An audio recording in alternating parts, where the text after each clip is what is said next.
আমি দেখাই দেবো। আমি গোলাপ পিঠা বানাচ্ছি। গোলাপ পিঠাটা কিভাবে বানাতে হয় আমি দেখাচ্ছি। এই যে 3টা লেয়ার দিলাম, দিয়ে এখন আমি এখানে একটা চাপ দিয়ে ছোট একটা মানে কলি যেটা বলে সেই কলি বসালাম।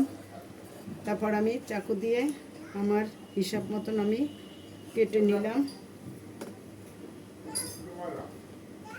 যে একদম সমান সমান 3টা পার্ট করে নিলাম। এখন দেখুন ভাঁজটা কিভাবে দিচ্ছি। এই যে কলির সাথে একটা পার্ট উঠে আমি ভাঁজ দিয়ে একটু চাপ দিলাম, এবার আরেকটা পার্ট উঠে একটু চাপ দিলাম।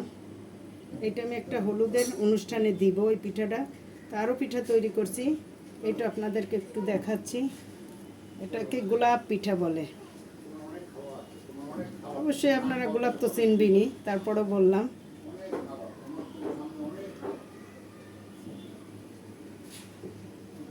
যাতে ভাজার সময় না খুলে যায়, হালকা করে চাপ দিয়ে এখন গোলাপ ফুটাইয়ে দেবো। এই যে কীভাবে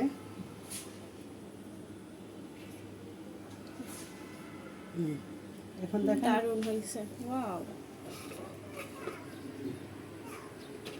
আচ্ছা, দারুণ, বিউটিফুল।